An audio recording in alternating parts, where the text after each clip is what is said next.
Hi everyone, I am Gnanasekhar, CCIE in Security. In this session we are going to discuss about secure shell on switches. As we know, the Telnet protocol is not a secured way for managing your product. That's why we are moving into secure shell. The secure shell protocol, what advantage it is going to give for the administrator? Whenever the administrator is trying to configure the device remotely, it will be giving a encrypted session between the administrator as well as the device. So that's what we are going to discuss in this session. So Telnet will be in the plain text. In between any hacker or intruders, they can capture your data, they can modify, or else they can get a sensitive information about your product. So later they will be doing the backdoor entry and they will be destroying our network. So Telnet is not a good protocol while your network is not secured. So that's why we are moving into secure shell protocol. So secure shell protocol, how it's going to work? It is going to use a encryption algorithm, a hashing algorithm. There are two things it's going to do. So encryption protocol, for what usage? It is going to provide a privacy, that is a encryption, so that anyone capturing your data on the way, we can say the man in the middle, if even he is trying to capture, he cannot see the content what we configured to the devices or what devices are given to the administrator. In case without knowing the information itself, he is trying to modify the content. So we need to know that someone is modified in between, because the data lost its integrity. That is so hashing algorithm, what will do? It will ensure that in between data is not modified by anyone, so that we can get the data what switches sent it to us. In the same manner, if an administrator is trying to control a switch, he is sending some data, that data should not be modified by anyone. Otherwise, what will happen? If the intruder is capturing, he will be putting his own entry for allowing himself to control your product later, so that data will be given to the switch, it will believe. So that's why it is making a connectivity between the switch and end user in a secured manner, so that no one can modify and no one can see your information. Right? This is all about the secure shell advantages. So let me see the configuration, how to do it. In this topology, you can see the end user laptop. It can be administrator or any of the end user for managing your product. It is connecting to one of the switch. It is connecting to the non-manageable switch on the 9th port. In this switch only we are going to manage it. This is the switch 1 named as, and 9th port we are connecting to the PC. Now the configuration wise, first we will see how Telnet is not secured, then we can come to know how SSH is securing your network. For making a Telnet session on your switch, the minimum criteria, the switch need a IP address that I am going to assign. If your switch is a L2, you cannot assign the IP for your physical interface. Instead, we can assign the IP for your VLAN interface. So here I am going to assign one IP for VLAN. Consider I want to manage this product via VLAN 10. So be ensured that your PC to be connecting to this 9th port, it should be it also to be a part of VLAN 10. Right.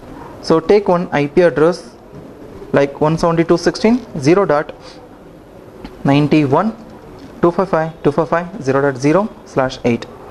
If it is overlapping, we can remove the IP for VLAN 1,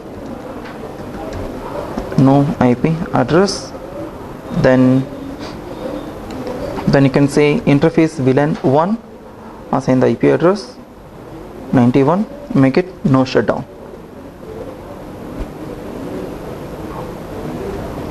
Okay, so instead of VLAN 10 we can use VLAN 1 itself. So right now the IP is assigned to VLAN 1 and we made it no shutdown, and interface F0/9 should be a part of the same VLAN. So make sure that it is there. Then switch port host will make spanning tree protocol up and running, so that whenever the interfaces are disconnected, connecting again back, it will be coming up faster. Now we assign the IP for the interface. Now from the PC, try to ping that one. Ping 172.16.0.90. So we have the VLAN 1 with 0.90 as IP address. Be sure that we can able to reach that IP 172.16.0.90. Yeah, we got it. So that we can able to take a Telnet later. Now how to activate the Telnet session? We have to choose line VTY 0 to a particular range. So how many administrator want to control this product at a time? That is a line UTY is reflecting. Now I'm going to say that 0 to 4, that is a 5 user can take a telnet session at a time. For everyone, login methodology to be local. So we have to define a username and a password to be defined in the local database. And how to create the username and password? Username is admin and password for him is admin. Like that you can create a different username and a password for them, and then you can call this login local, so it will be referring exactly here. Now we are ready to take a telnet session. Now you can use any terminal emulator software such as Secure CRT, Putty, Hyperterminal, Console. There are so many applications there. We'll be using the Secure CRT. In that quick connect we can choose telnet and 172.16.0.90. So before doing this we can start a Wireshark, so that will give the idea how your protocol is not secured. So this will be capturing all the protocol information, it will be showing to you. Now go to the capture menu, interfaces, choose this physical NSA card, start. Now in the Secure CRT, connect. Now it will be prompting for the username, that is admin and admin. Remember one more point, if you want to take a telnet session, we need a enable password or enable secret password that you have to define before itself. So I'm creating a enable password called Cisco. Don't keep a password like Cisco and a small easily guessable password. It should be complicated. So for lab testing purpose I'm using this keyword Cisco. Now type enable password is Cisco and you can see the information. Now administrator is seeing this information. In case someone is capturing the packet by using Wireshark like this, he can see the information like some TCP communications are going on and is a telnet session. You will be right click on that, follow TCP stream. Here you can get the complete telnet session in a plain text manner. This is why everyone saying that telnet is not a secured protocol. Now how you are going to mitigate this attack? Wherever it is applicable, we have to enable SSH protocol. For doing SSH, we have some criteria. We have to do some steps before executing SSH. First, device need a host name apart from the default name, and we need a domain name. Why these two criteria are coming to the picture? We are going to create a key which is going to encrypt your data. That key will be identified by host name of the product and domain name of the product. That's why this is required. Anyhow, we got the name like SW1 and we need to create a domain name. So domain hyphen name, it can be anything. Now create a key, crypto key generate RSA. So Rivest Shamir Adelman, this is the algorithm. This will be generating a key. Using that key we are going to encrypt the data. Encrypted data will be given to the administrator remotely along with the key. So key he can get it separately and data will be getting separately. Only for the trusted users key will be exchanging. Now it is having the range from 360 bit to 2048. By default it will be coming to 512. Cisco mostly recommending do 1024 so that the decryption process by the intruders or else hacker will be taking longer time, so that he cannot succeed with the attacking. And don't make with the 2048, it will be consuming your CPU, so that also not best idea. Whenever you need more security, go for higher encryption bit, and if it is less security, go for 360 degree. Now we have 1024 bit is created. Now we have to configure line VTY. First disable the telnet and then enable the SSH. In case telnet also and SSH also working parallelly, there is no use of configuring SSH, because telnet is working as a plain text and SSH is the encrypted. What intruders or hacker will be looking for? A plain text communication. So what you are encrypting, that is there in the plain text in a telnet session. So disable the telnet and then go for the SSH. How we can disable a telnet protocol? So say transport input none under the line UTY range. Choose all the range and then disable it, and then decide what range of users you want to allow. again I am choosing 0 to 4 range. Now here you can say transport input allow only SSH on this session. In case after 5 session, if the 6th users are trying to communicate, first of all telnet or SSH both are not allowed. By mistake, if the telnet, if you are typing command like line VTY 0, line VTY 6, 6th session will be starting, but that cannot be a telnet. So it's better advised, choose the entire range, disable all the protocol, and then decide the range and enable only SSH. Now here also login local to be preferred, so that we are using a username and password in the local database. Once we done with that, we need to go for capturing once again.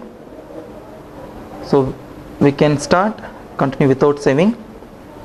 Now I am opening one more window. I am choosing this time SSH version 2 with the same IP address of the product. The port number is 22 and the username what we created for the telnet session, that is there.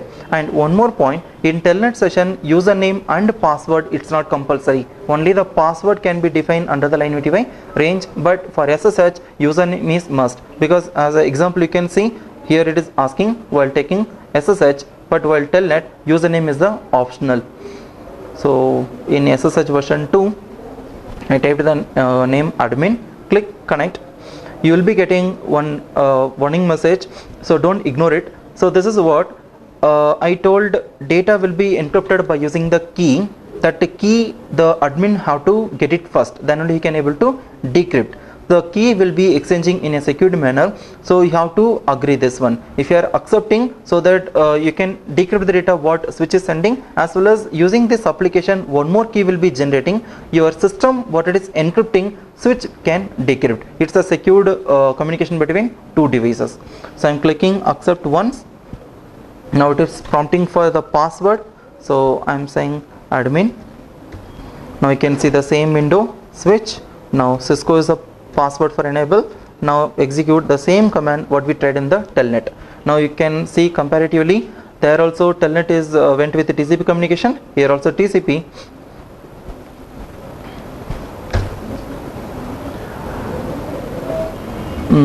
You have to find, yeah. Now you can take follow TCP stream. See the data are getting encrypted. You cannot see in the plain text. Once again we will try that same IP address.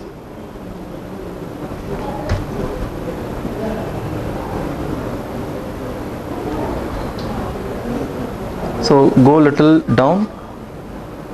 There is no telnet protocol available here, but here you can see the TCP connection. Right click, not TCP. Here you can see above the TCP you have SSH version 2. So many hackers knows that SSH is the equivalent to telnet, so the data you can capture, but while he capturing, you can see the entire data are getting encrypted.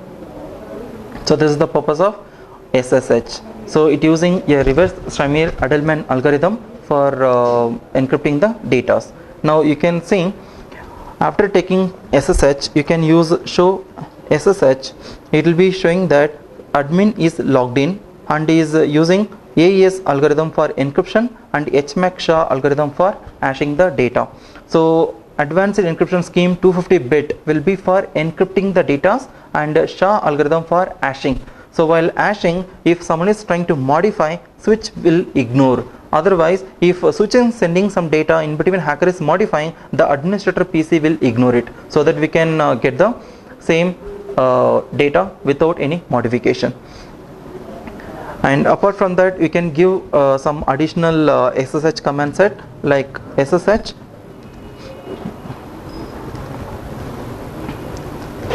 authentication retries. So how many times the end user can retry with the wrong password, that is limited. So in case if I say only 2 times he can try with the wrong username and wrong password, then third time the connections will be closed. So in this way we can avoid the dictionary attack or else password guessing attack. Only those who have the real know the password, only they can logging in. And IP SSH, we can specify the timeout. This is for what purpose? Whenever you are trying to take a telnet, that time it will be prompting for password. During that session timing, people will be attacking. So that window time we can modify. Within your 5 seconds or 10 seconds you have to feed the username and password, otherwise these connections will be closed. So there is also optional thing that we can do it here. So for example, I am saying timeout is 5 seconds. I am trying to take a telnet session again, SSH session again. Now you can see the difference. Now admin, click connect. I am accepting once. I am not typing the password. In this application you cannot see because it's a secure CRT. We can open one more application called Putty. In that you can get the timeout information. So here also I am choosing SSH, say 172.16.0.90. Click open. Accept the key. Last time we got it on the secure CRT. Now admin is a username. Don't type anything for 5 seconds. Then automatically connections will be closed. This is the best example to avoid an attack in the switch. So here is once again we'll see how data are getting encrypted. A single information also the attacker cannot get about the device management. So finally a SSH giving a secured connection between the end user to the switch. It's not only for the layer 2 switch, we can do it for any layer 3 switches also, and it's not only for the switches communication, as well as routers also we can do it. And we have show users. It will be showing who logged in and what time they logged in. So it is saying that admin 1 is logged in and he is connected for this much time, and whoever logging for 5 users, it will be showing 6 user will be denied automatically. So this is one kind of security. We can do, we specified who can access, then you have to specify from which IP address the data should come from. So we can write the access list. We can say standard ACL. We have to permit a user which is coming from particular host. So I am saying that permit the host only from 172.16.0.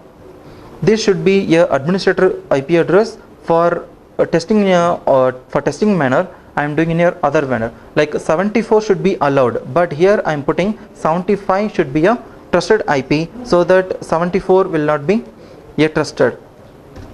And this ACL where I am going to apply on line VTY 0 to 4 access -class, it will be calling the ACL name, and which directions we need to apply on the in direction, so that line line VTY entire range will be allowing only this access list permitted PC, that is 75, but right now my PC is 74, that should not be allowing. So previously we connected to the telnet session.